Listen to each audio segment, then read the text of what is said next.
Well, for many Americans, the clock is ticking for tax day. According to the IRS, 20 to 25% of people will wait until the very last minute to prepare their returns. So if you haven't already filed, you may want to get going. Tax day will be here before we know it on Monday, April 18th. And joining us now with some important last-minute tips to get those returns ready is Gina McKague, investment advisor and founder of McKague Financial in Livonia. Gina, thanks for being with us. Oh, thanks for having me, Jen. Nice to be here. Absolutely. So what are some ways that people can take advantage of last-minute deductions for those who have not gotten the ball rolling already? So the primary thing we want to look for last-minute deductions, again, because we do have until April 18th this year to try to shelter some of our earned income, is to contribute to an HSA or an IRA account. Both contributions are tax deductible, and they may allow you to save some money, which is important right now. Absolutely. And Always. when it comes to filing your return, what's the best way to do so? Do you advise people on going certain routes?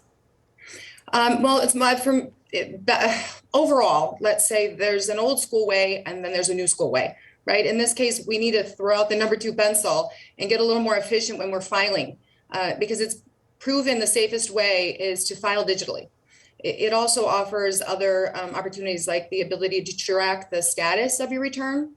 In addition, you're likely to get a refund faster if you request a direct deposit via the digital return than doing the old-fashioned return. So yeah, we want to file digitally. And that's always a nice surprise, right? Looking in your bank account and seeing that direct deposit in there after filing. Suddenly it appears like magic. Yeah. How can you ensure your return doesn't get flagged by the IRS? That's something I think a lot of our viewers are going to want to know. So I'm not sure we can ever ensure that it won't be flagged, but what we can do is minimize the likelihood. And what I would advise people to do is triple check that tax return, make sure that it's accurate, and then make sure you sign it before sending it. Especially with people filing digitally, they forget to sign it. And many of us are multitaskers, but this isn't the day for that. Waiting till the last minute can make us feel rushed. So it's important to take the time to get this right, to avoid lengthy issues at a later date. And Gina, what should people do if they know ahead of time that they are not going to make that April 18th deadline? If they already know that it's getting tight, are there things they can do to prepare for that, to avoid some of the penalties? Absolutely. That's a great question, Jen, because when you were younger, you probably remember your parents telling you life isn't fair. Well, this is a prime example of that. No matter how far behind the IRS is, no matter how long it might take for you to receive your refund, they want theirs yesterday. So it's important to remember that there is the ability to request a tax filing extension that may even give you the opportunity to file up until October 17th.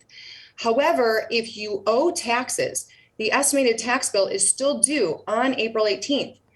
That means that anything paid after April 18th is subject to a late payment penalty. So even if you're granted that extension, you're going to have some potentially serious taxes and penalties or fees that are coming your way. So you still have to make that estimated payment by April 18th if you do, in fact, potentially owe taxes, even if you get that extension. That's an important reminder. And Gina, before we let you go, thanks for all of this information. Where can people go for more tips just like this? Well, you can always log into McKagueFinancial.com, or you can give our local office a call. It's 734-425-0112. We have wonderful established CPAs that we work with, and we can refer out to you if you need some additional help this tax season or next. Gina McKague, founder of McKague Financial in Livonia. Thanks so much for sharing those tips and for joining us this morning. We really appreciate it. Thanks for having me.